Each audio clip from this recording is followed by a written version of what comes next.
어제는 하나님의 시간표를 저희가 봤고요. 그러면 그 시간표 안에서 저희가 이제 예수님의 재림을 기다려야 되는데 어떤 준비를 해야지만 예수님의 재림을 기뻐 맞이할 수 있을지 그거에 대해서 오늘 함께 교제하는 시간이 좀 됐으면 좋겠습니다. 우리가 늦은 비 성령을 지금 기다리고 있습니다. 그런데 늦은 비의 빗방울을 지금 경험하지 않는 자들은 늦은 비 성령이 내려도 그게 늦은 비 성령인지 알 수가 없다라고 말씀을 하십니다.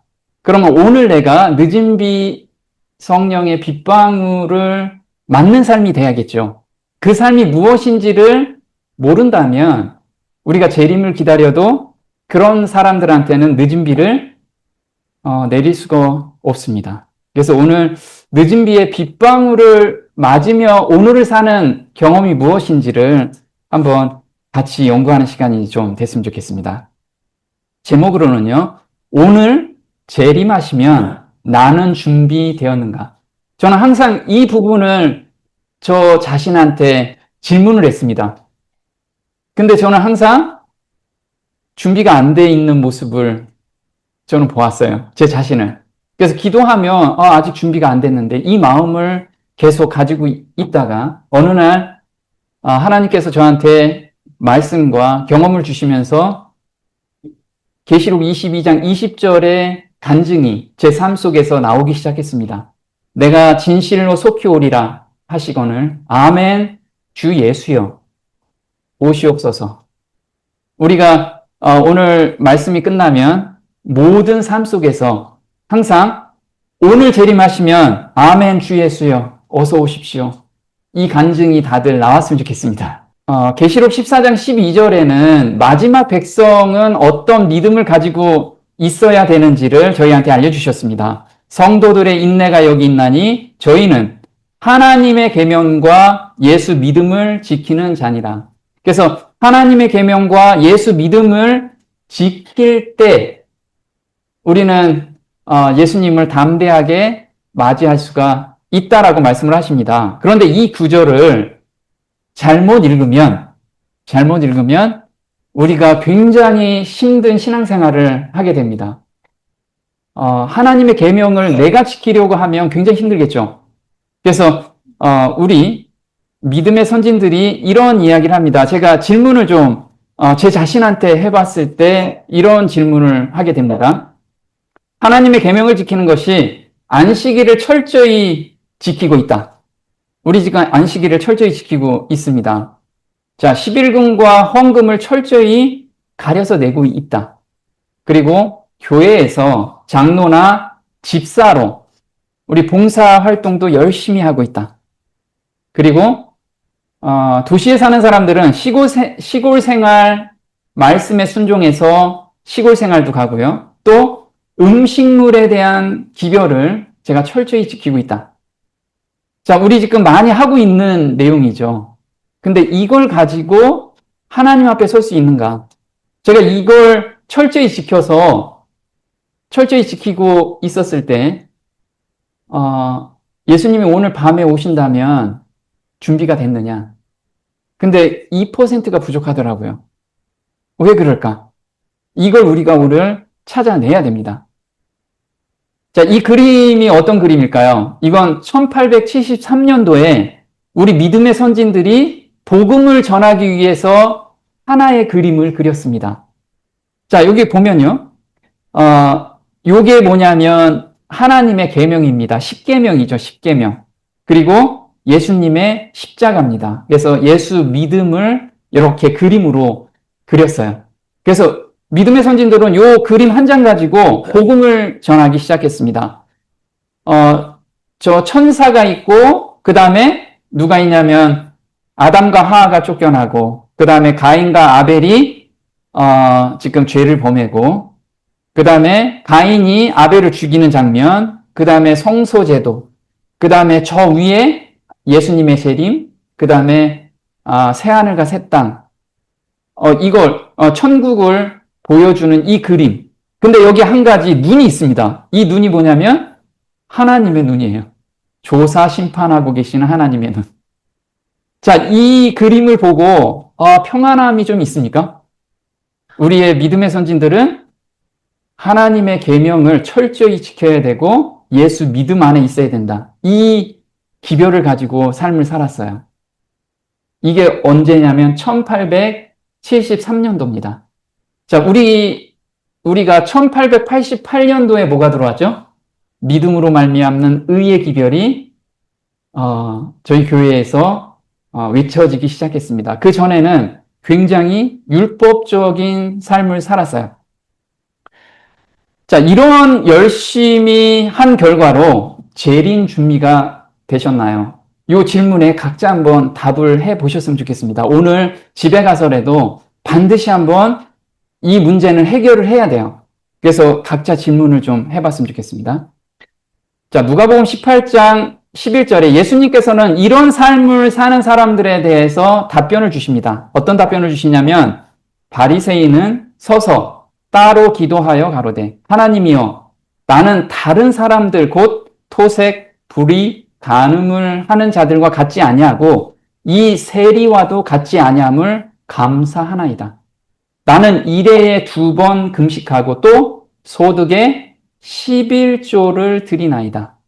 자, 이 바리새인은 안식일을 철저히 지켰고요. 11금과 헌금을 철저히 구분해서 드렸습니다. 그리고 일해에 2번 금식 기도를 했어요. 그러면은 계명을 굉장히 철저히 지켰죠. 굉장히 철저히 지켰는데 예수님께서는 거듭나라고 이야기합니다. 거듭나라. 우리도 이런 삶 속에 있다면 거듭나는 것이 무엇인지를 알아야겠죠. 자, 율법적으로 내가 지킨 것이냐, 성령의 감동하심으로 지킨 것이냐, 요걸 구분하는 아주 간단한 방법을 제시해 주셨습니다. 뭐냐면 바리새인은 같지 아니함을 감사하나이다. 이거는 뭐죠?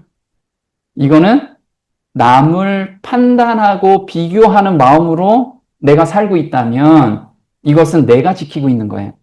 그래서 내가 음식물을 철저히 가렸는데 어떤 집사님하고 같이 밥 먹다가 보니까 음식물을 잘 못 가려. 저 집사 왜 못 가리지? 이렇게 판단하고 비교할 때 그건 누가 지키고 있다 하면 내가 지키고 있다. 내가 감사헌금을 많이 냈어요. 근데 어떤 사람이 감사헌금을 못 냈어. 근데 왜 저 집사는 감사헌금 안 내지? 그리고 내가 열심히 일을 하고 봉사를 하고 있는데 어떤 집사는 봉사를 잘 안 해요. 넉넉히 도움 줄 수 있을 것 같은데 도움을 안 줘. 그런데 내가 그 집사를 계속해서 판단하고 있다라고 하면 누가 지켜요?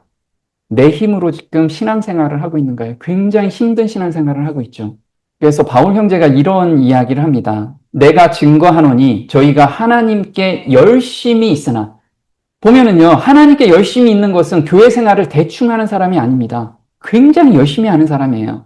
그런데 그 열심히 지식을 쫓은 것이 아니라 하나님의 의를 모르고 자기 의를 세우려고 힘써 하나님의 의를 복종치 아니하였느니라. 그래서 이렇게 판단하는 지금 마음이 생긴다면 지식을 쫓아 행하는 것이 아니라 자기 의를 드러내는 거예요. 내가 이렇게 했는데 너 왜 안 해? 자기 의를 계속해서 그 의를 가지고는 절대 예수님 앞에 설 수가 없어요. 지금 부끄러운 게 훨씬 낫습니다. 그래야 마음의 변화가 생기겠죠.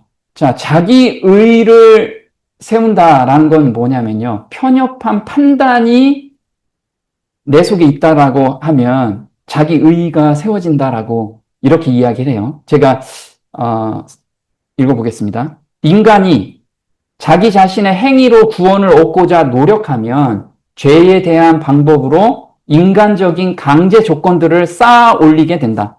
율법을 지킬 수 없음을 알기에 우리는 모든 것을 지킬 수 없음을 알기에 스스로 규칙들과 규정들을 만들고 억지로 따르도록 강제할 것이다.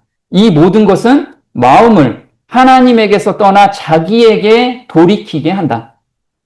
그래서 자기가 스스로 요 정도 기준을 만들어 놓고 그 기준에서 벗어나면 다 정죄하고 판단하고 있다라는 거예요. 하나님의 사랑이 인간의 마음에서 사라진다. 더불어 동료 인간에 대한 사랑도 소멸된다. 이기적이며 편협한 비판의 분위기는 고결하고 관대한 마음을 억누르며 자기가 기준이 되어 남을 판단하고 편협하게 남을 감시하게 만든다. 바리새인들은 이런 부류에 속하였다.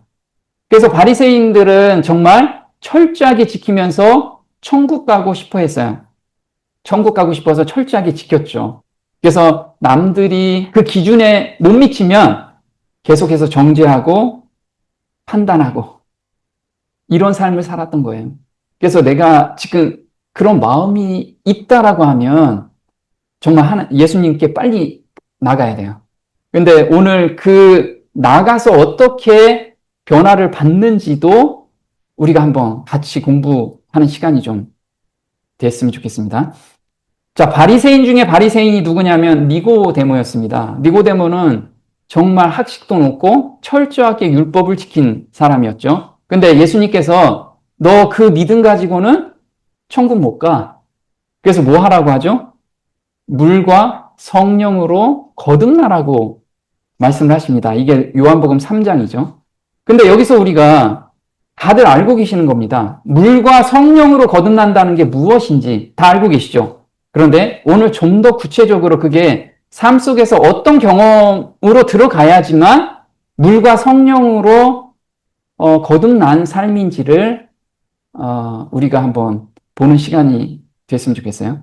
자, 물과 성령으로 거듭난다라는 것은 베드로전서 3장 21절에 물에 대해서 이야기합니다. 물은 예수 그리스도의 죽으심이다 라고 써있지 않고 뭐라고 써있냐면 예수 그리스도의 부활하심으로 말미암아 이제 너희를 구원하는 편이 곧 침례라. 자, 우리가 내 죄를 가지고 죄를 지으면은 십자가 밑에 가서 우리가 죄를 고백하죠. 자, 거기까지 멈추는 사람은 천국에 못 갑니다. 여기서 이야기하는 게 그거죠. 우리가 침례는 무엇이라고 얘기하냐면 내가 죽은 거라고 이야기합니다. 그렇죠? 그래서 우리가 죽는 것만 이야기하면 우리 구원은 헛된 것입니다. 그게 무엇인지 한번 보도록 할 거예요. 자, 곧 침례라 육체의 더러운 것을 제하여 버림이 아니요 오직 선한 양심이 하나님을 향하여 찾아가는 것이라.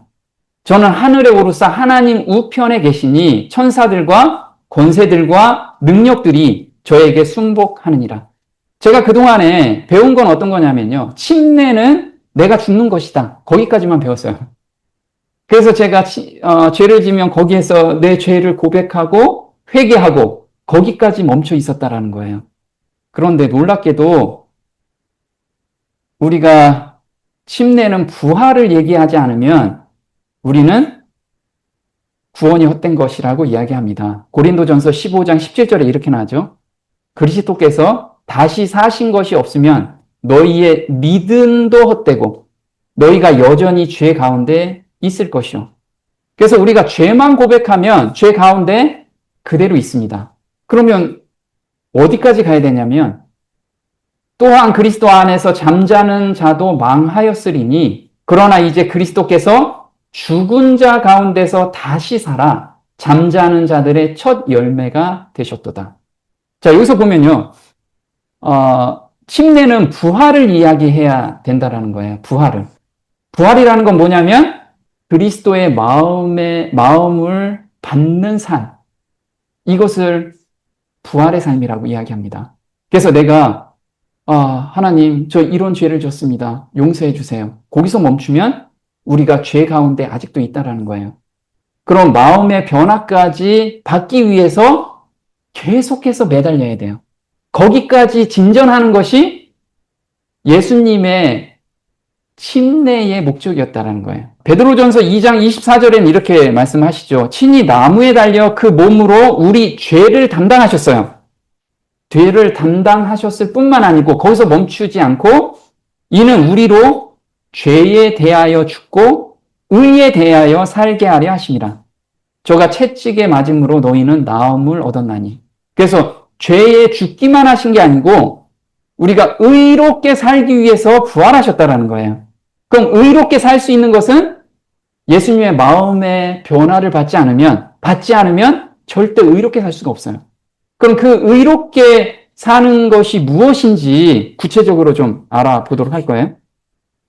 자, 의에 대하여 사는 삶이란 그것은 다시 말하면 성령의 인도하심으로 사는 삶이래요. 그 삶이 무엇이냐면 하나님 우편에 계시는 예수님을 바라볼 때, 그 바라본다라는 게 무엇인지 우리가 좀 구체적으로 보도록 할게요. 히브리서 12장 2절에 이렇게 나옵니다.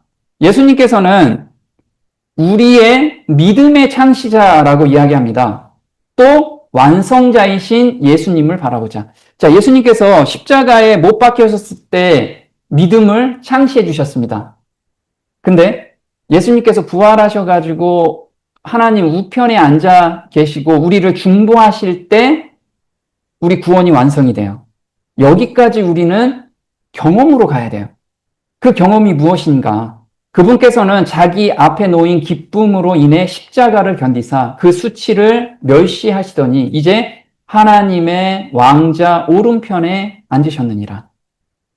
자, 그러면 믿음의 창시자, 이 십자가죠. 그리고 완성자는 부활이라고 우리가 그렇게 생각하고 한번 읽어보시면 좀 이해가 쉬울 겁니다. 그래서 부활이 없으면 구원의 완성이 되지 않은 거예요. 부활이 없으면.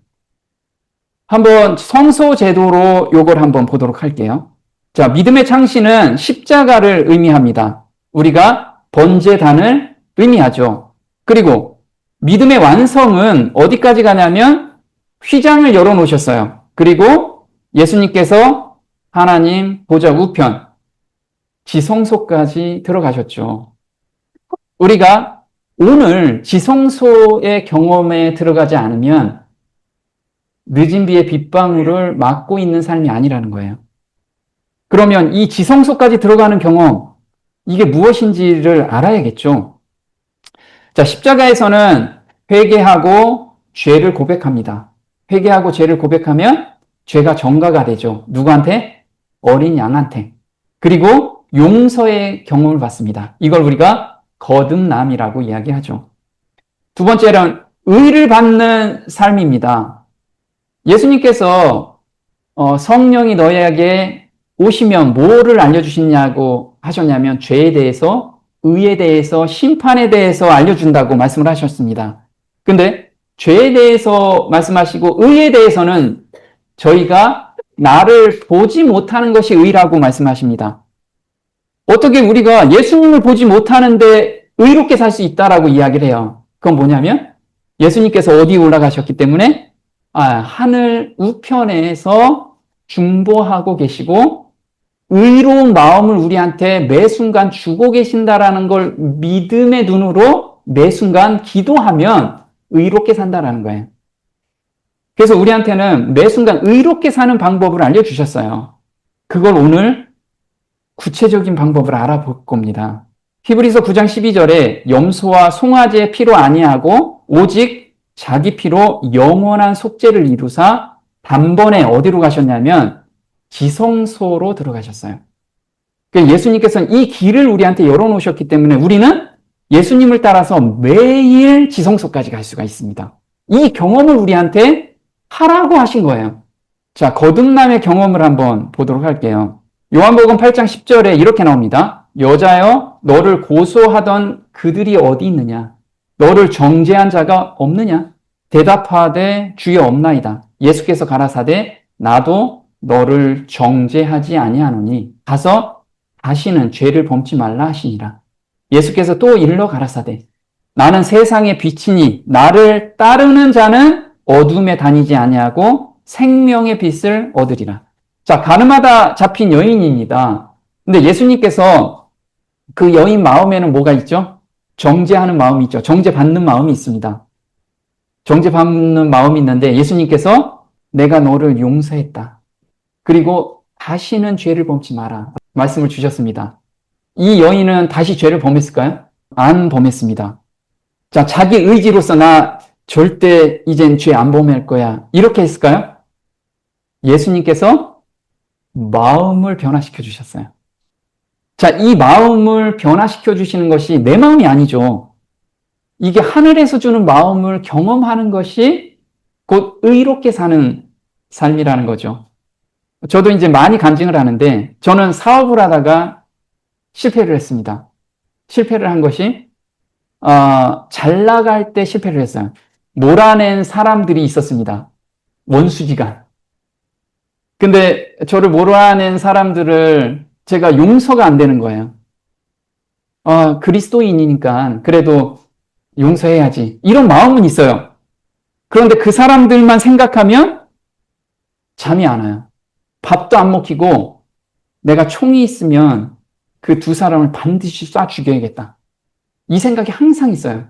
그런데 성경책 보고 기도하면 그 사람들은 좀 용서해야지. 이 마음은 또 있어요. 그런데 저 밑바닥에선 항상 죽여야겠다. 자, 이 마음이 변화가 될까요? 인간의 힘으로는 불가능하더라 이거죠. 그런데 제가 이 매달림으로 6개월 동안 산에 올라가고 하나님께 간절히 기도했을 때 하나님께서 어떤 마음을 주시냐면 그 사람들의 왜 그렇게 행동했는지 저한테 이해하는 마음을 주시더라고요. 그러면서 놀랍게도요, 내가 그 사람들 용서해야지. 요 마음이 그렇게 기도 안 했는데 마음에서 그 사람들이 용서가 되는 거예요. 그래서 그 사람들 만나면 예전에는 거리낌이 있었거든요. 근데 거리끼는 마음이 전혀 없는 거예요. 그래서 가서 포옹도 해주고 악수도 해주고 이 마음은 내 마음이 아닌데 이 마음을 받게 되었습니다. 이게 어디서 온 마음이냐면 하나님께서 주신 마음이더라고요. 그래서 제가 원수를 사랑하라. 이 기별이 이해가 되는 거예요. 이 원수가 내가 기도하고 막 성경책 읽으면서 그래 원수지만 내가 말씀에 있으니까 내가 용서해야지. 이게 아니더라고요. 자연스럽게 마음이 변화되니까 너무 사랑스럽게 보이는 거예요. 그 사람들을 위해서 그 사람들의 구원을 위해서 제가 기도하고 있더라고요. 그래서 제가 이 여인의 마음을 이해하게 된 거예요. 이 여인이 다시는 죄를 범하지 마라. 예수님께서 마음을 변화시켜 주셨어요. 그래서 내가 이거 절대 죄 안 져야지라고 억지로 하지 않고 자연스럽게 변화가 됐어요. 그리고 무엇을 했냐면 12절에 나를 따르는 자는 어둠에 다니지 아니하고 생명의 빛을 얻으리라. 그래서 그 이후에 제가 죄된 습관들이 많이 오죠. 저는 커피를 굉장히 좋아했습니다. 커피 끊기 되게 어렵습니다. 근데 커피 끊는 것도 내 힘으로 끊어보려고 했는데도 안 되더라고요. 저는 사람을 많이 만나기 때문에 커피숍에서 많이 사람들을 만납니다. 그러면 커피 향이 들어오면 너무 좋은 거예요, 이게. 막 기분이 너무 좋아요. 그래서 그걸 마셔요, 또. 그러면 또 정죄하는 마음이 들어요. 죄책감이 좀 들죠. 그런데 어느 날 제가 저 하나님께 더 가까이 가고 싶습니다. 말씀을 좀 더 깊이 연구하고 싶습니다. 근데 커피를 마시면 자꾸 머리는 맑아지다가 나중에는 굉장히 머리가 아파. 그래서 그 기도를 계속하는데 어느 날 제가 커피숍에 딱 갔는데요. 이게 유혹이 전혀 안 되는 거예요. 그 향이. 너무 유혹이 됐던 향이 싫어지기 시작합니다. 그래서 커피가 마셔지기가 싫은 거예요. 이건 내가 억지로 한 게 아니고 그 마음으로 변화를 시켜주시더라고요. 그래서 제가 누구를 미워하는 마음이 있거나 죄된 습관이 있으면 하나님께 그 마음을 변화시켜달라고 저는 매달립니다.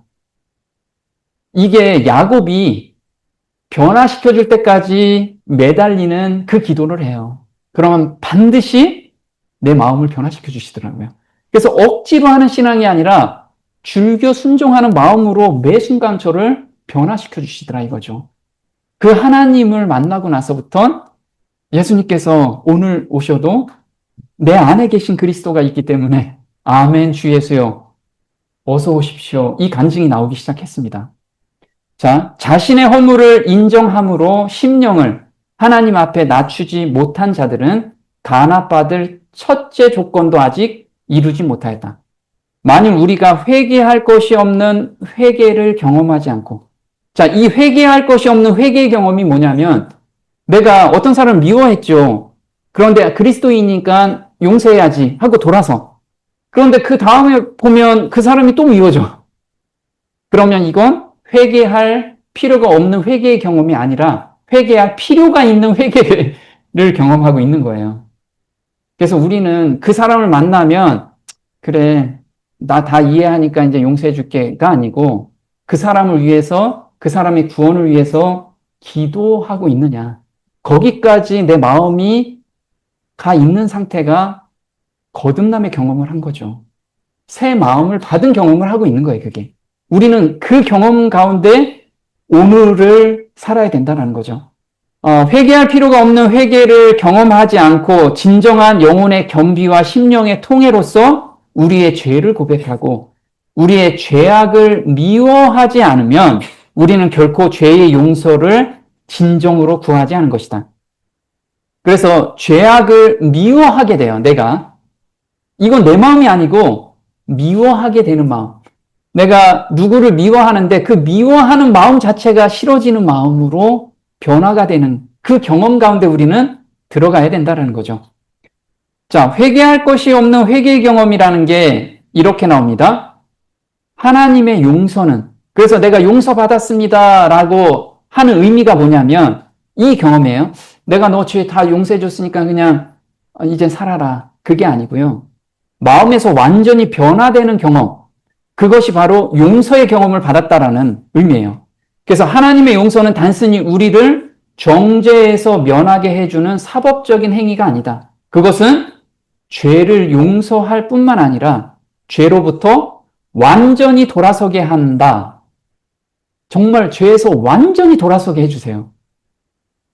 마음을 변화시키는 것은 구원하는 사랑의 표현이다. 이것을 우리가 하나님이 사랑이시구나를 우리가 드디어 경험한 거라는 거죠.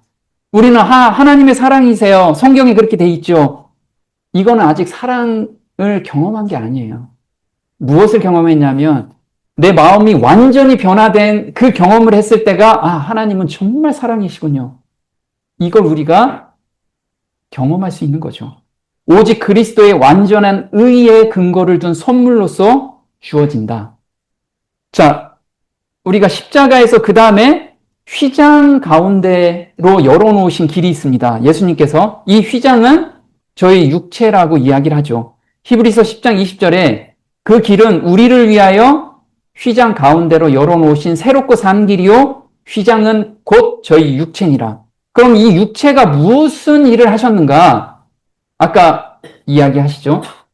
히브리서 10장 16절에 주께서 가라사대 그날 후로는 저희와 세울 언약이 이것이라 하시고, 자, 그날 이후는 십자가에서 돌아가시고 부활하신 이후에 저희에게 세울 언약이 이거래요.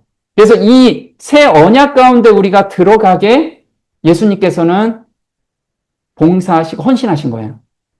자기를 십자가에 죽고 부활하신 거죠. 자, 이것이라 하시고 내 법을 저희 마음에 두고 저희 생각에 기록하리라 하신 후에 또 저희 죄와 저희 불법을 내가 다시 기억지 아니하리라 하셨으니 이것을 사하셨은즉 다시 죄를 위하여 제사 드릴 것이 없느니라. 그러므로 형제들아 우리가 예수의 피를 힘입어 지성소에 들어갈 담력을 얻었다. 자, 여기서 보면요. 죄와 저희 불법을 내가 다시 기억지 않는데요. 그래서 이제 예수님께서 내 죄를 다 용서해 주셨네요. 요거는 어디로 이해하는 거냐면 머리로 이해하는 거예요, 지금. 머리로. 그러면 어느 부분까지 가야 되냐면 내 마음에서 정죄함이 더 이상 없을 때까지 마음이 변화된 거. 이게 새 마음과 새 영을 너희한테 주신다는 그 약속이 내 마음에 들어온 거예요. 거기까지 들어갔을 때가 용서함의 경험을 받은 거고 지성소로 들어가는 경험을 한 거죠. 자, 근데 이게 어떤 경험이냐면 그냥 머리로 이해되는 거 아니고요. 흠없는 자기를 하나님께 드린 그리스도의 피가 어찌 너희 양심으로 죽은 행실에서 깨끗게 하고 살아계신 하나님을 섬기게 못하겠느냐. 자, 양심에서 해방시켜 주는 거예요. 죄지면 우리가 양심의 가책을 느끼죠? 거기서 해방시켜 주는 거예요. 근데 마음의 변화가 돼서 해방시켜 주는 거지 내가 가려줄게 해서 가려주는 게 아니라는 거예요. 이건 실질적인 삶에서 경험이 돼야 되는데 저는 그동안에 성경에서 가려주셨으니까, 입혀주셨으니까 나는 그 죄는 가지고 있었는데 가려주셨으니까 감사합니다. 이렇게 살았거든요.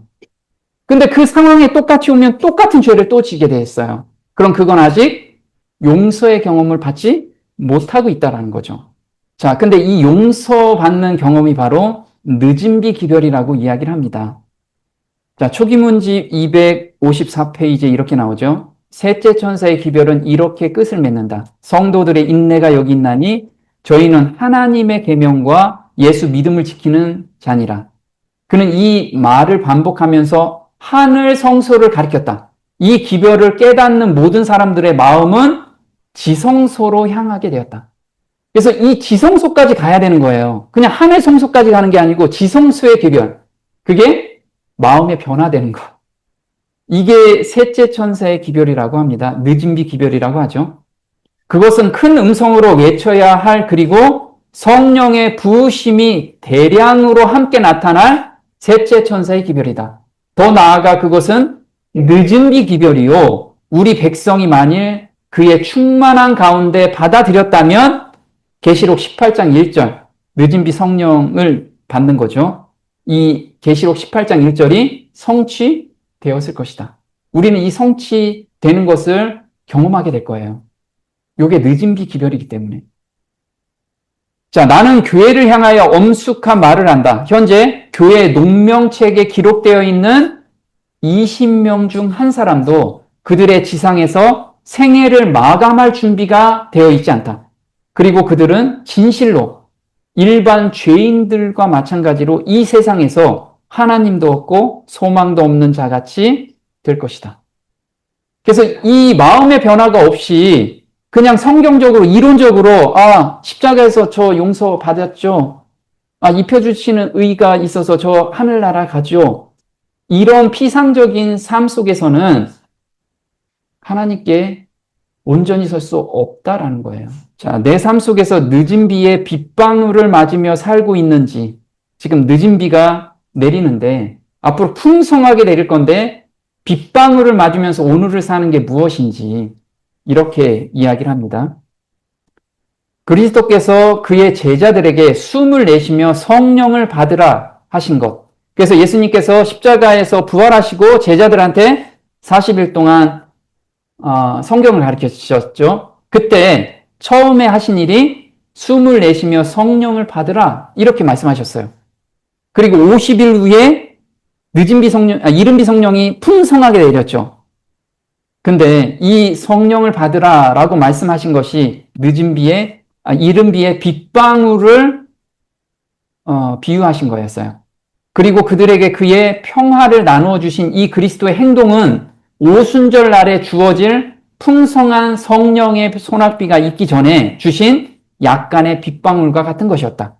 예수께서 그의 제자들에게 이 사실에 관하여 깊은 인상을 주셨기 때문에 그들에게 위탁된 일을 추진시켜 나갈 때에 그들은 그 일의 성질과 그리스도의 왕국이 지상에 세워질 방법에 관하여 더욱 완전히 깨닫게 될 것이었다. 그래서 예수님께서 40일 동안 성경을 통해서 가르치신 것이 십자가와 부활에 대해서 말씀을 하신 거예요.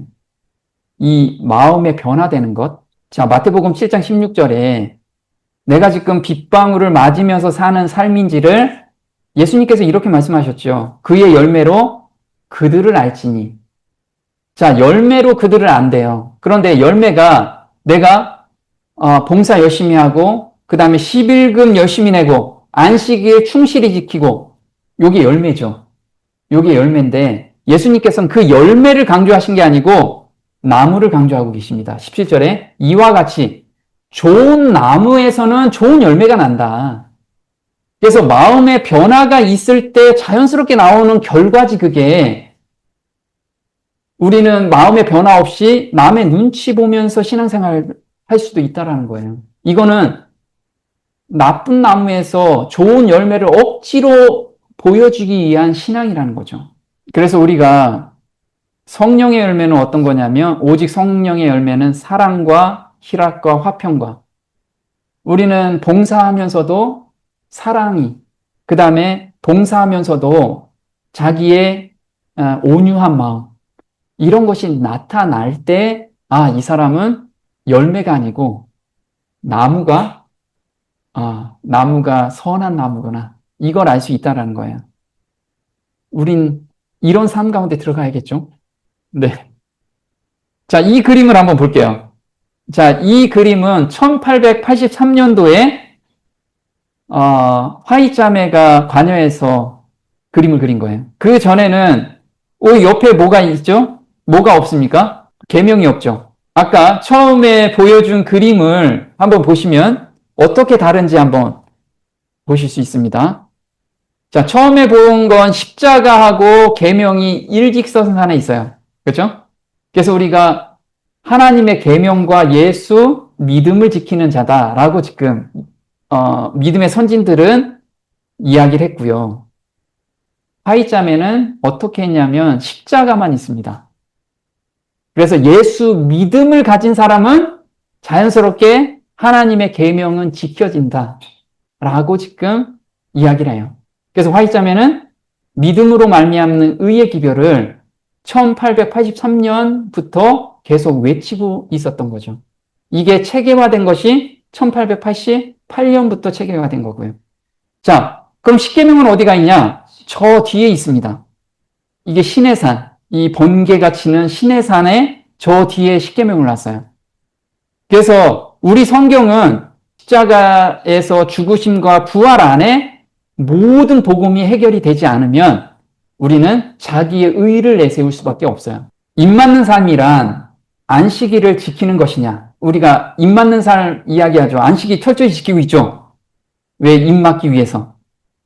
또는 십자가와 부활을 경험하는, 용서받는 경험을 하는 것이 입 맞는 삶인지 어떤 게 입 맞는 삶일까요?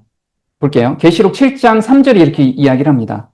가로되 우리가 우리 하나님의 종들의 이마에 인치기까지. 그래서 입 맞는 자들이 14만 4천이라고 이야기를 하는데요. 자, 십자가는 출애굽기 12장에 6월절이 십자가라고 이야기합니다. 표상이. 그래서 6월절에 인이 무엇인지 한번 보도록 하겠습니다. 내가 애굽 땅을 칠 때 그 피가 너희의 거하는 집에 있어서 너희를 위하여 인이 될지라, 표적이 될지라. 이 표적이라는 게 사인인데 인이라고 이야기합니다. 내가 피를 볼 때 너희를 넘어가리니 재앙이 너희에게 내려 멸하지 아니하리라. 자, 앞으로도 마찬가지예요. 칠재앙이 있기 전에 칠재앙에서 벗어날 수 있는 유일한 방법은 인을 맞는 겁니다. 근데 여기서 인을 무엇이라고 하냐면 피라고 이야기합니다. 피. 자, 27절에 너희는 이르기를 여호와의 유월절 제사라. 여호와께서 애굽 사람을 치실 때, 친다라는 것은 심판하실 때 애굽에 있는 이스라엘 자손의 집을 넘는 것은 구원을 받는 거죠. 너무사 우리 집을 구원하셨느니라 하라 하매 백성이 머리 숙여 경배하니라. 자, 표적을 보도록 할게요. 자, 리뷰 1900년 2월 6일 날 쓴 겁니다. 하나님이 지정한 표, 이것이 무엇인가? 이스라엘 백성들은 그들이 하나님의 소유라는 것을 나타내기 위하여 문에다 피를 가지고 표시를 하였다. 그와 같이 이 시대의 하나님의 자녀들도 하나님이 지정하신 표를 갖게 될 것이다. 그 지정하신 표가 뭐예요? 피라고 이야기하죠. 문에 바른 피. 자, 전체적 파멸에서 하나님의 백성들을 보존하기 위하여 히브리인들이 사는 집에 문에다 한 표를 주신 것과 똑같이 모든 하나님의 백성들에게는 사람마다 각각 어떤 표식이 주어질 것이다. 자, 문에다 피를 바르는 것이 뭐라 그래요? 표라고 하고 인이라고 이야기합니다. 그럼 우리가 하나님의 인은 뭐예요? 네, 십자가가 하나님의 인입니다. 하나님의 표고요. 자, 볼게요. 문에다 피를 바르는 것이 하나님의 입 맞는 삶이라는 거예요. 이렇게 문설주에 피를 바르고 있고 십자가를 의미하죠. 자, 지정하신 표 한번 보도록 할게요. 하나님의 백성의 이마에 쳐진다는 살아계신 하나님의 인이란 무엇인가? 이것은 천사들은 읽을 수 있겠지만 사람의 눈으로는 읽을 수 없는 표이다. 왜냐하면 멸망의 천사가 구속의 표인 이 표를 읽어야 하기 때문이다. 총명한 마음을 가진 그들은 주의 양자로 택함을 입은 아들, 딸들에게 갈바리 십자가의 표를 보았다. 자, 갈바리 십자가의 표를 보았다라고 이야기하지 안식일의 표를 보았다라고 이야기하지 않고 있어요. 그렇죠? 그 다음 볼게요. 하나님의 율법을 범한 죄는 사라지고 그들은 혼인 예복을 입는 것이 바로 갈바리 십자가의 표를 받는 삶이 혼인 예복을 입고 있으며 하나님의 모든 계명을 신실히 순종하는 자라는 거예요. 자, 그럼 우리 이제 안식일 안 지켜도 되겠네요. 이렇게 생각하면 또 말씀의 기별을 반만한 거예요. 자, 그 다음 구절을 볼게요. 자, 오늘의 삶 속에서 이 용서받는 경험을 한 자만이 안식일을 온전히 지키는 자라고 말씀을 하십니다. 내가 안식일만 지키는 것이 아니라 마음의 변화를 받는 자만이 안식일을 온전히 지키는 자라는 거예요. 그래서 그 다음 구절이 이렇게 나오죠. 하나님은 선언하시기를 나는 그들을 거룩하게 하는 여호와인 줄 알게 하려 하여 이렇게 나와요. 거룩하게 된 자들만이 안식일을 지킬 수가 있어요. 우리는 안식일에 오면 거룩해질 수 있다라고 하지만 그게 아니라는 거예요. 매일의 삶 속에서 십자가의 죽음과 부활을 경험한 자만이 온전한 안식일을 지키고 하나님께 찬양과 경배를 드릴 수가 있다라는 거죠. 그래서 여기서 보면요. 내 안식일을 주어 그들과 나 사이에 표징을 삼았었노라 하셨다. 그래서 우리는 성경을 우리가 십자가를 빼놓고 무엇인가를 한다라는 건 다 자기 의를 내세우는 거예요. 우리는 십자가의 죽으심과 부활한 그 삶 속에 오늘을 들어가면 안식일이 정말 행복한 그리고 거룩한 하나님을 찬양하는 그런 안식일로 저희가 보낼 수 있게 저희를 창조해 주신 거예요. 우리 모두가 이 거룩한 안식일에 정말 그 기쁨을 억지로 만들어내는 게 아니고 예수님께서 그 기쁜 마음의 변화를 주신 그걸 가지고 안식일에 와서 그 기쁨을 서로 교제하고 그 교제 가운데서 하나님께 찬양을 드리는 그 안식일로 저희가 변화됐으면 좋겠습니다. 오늘 여기까지 하겠습니다.